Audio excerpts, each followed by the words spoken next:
do psychedelics have a role in your understanding of the sublime? That's a very good question. Well, personally, when I was in college, I did a lot of psychedelics. Oh, okay.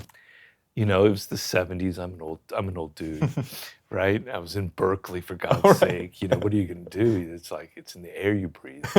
You know, so I did a lot of pot and hashish and peyote was my favorite. Yeah. Mescaline and LSD and mushrooms, the whole thing. Uh-huh.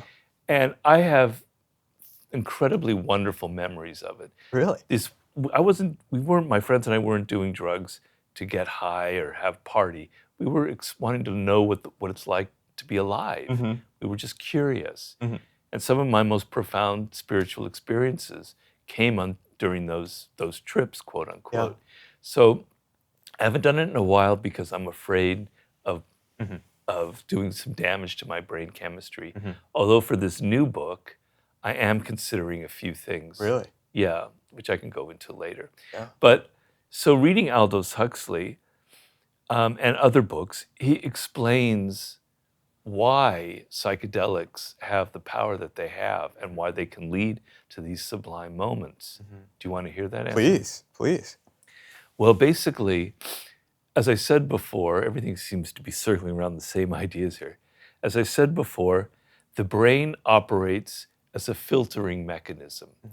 Because if you literally were aware of all that your brain is taking in, stimuli, things in the environment, smells, noises, sounds, you wouldn't be able to function. It's too much. So as a survival mechanism, the brain is evolved to filter out and only give you the bits of information that you need to survive, right? But at the same time, the brain is this immense, the possibilities of what you can think and do are just almost limitless. Like Huxley said, the brain could almost understand everything in the world going on or remember everything that you have, all your experiences, but we don't. He calls that thing of seeing everything the mind at large.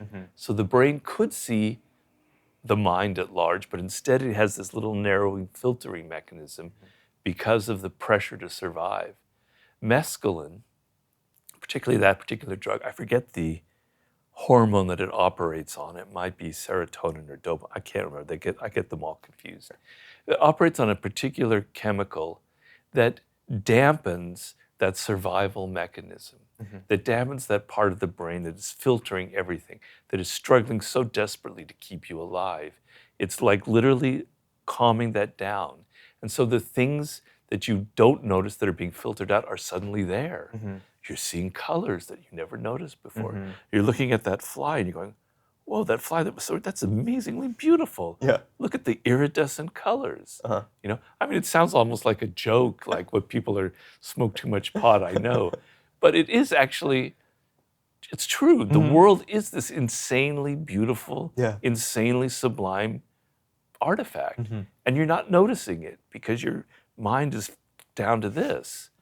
But when you don't have that pressure anymore, you're hearing things, you're smelling things, you're seeing things that normally had been filtered out. So psychedelics definitely have a role to play in that. But it's what you use it for.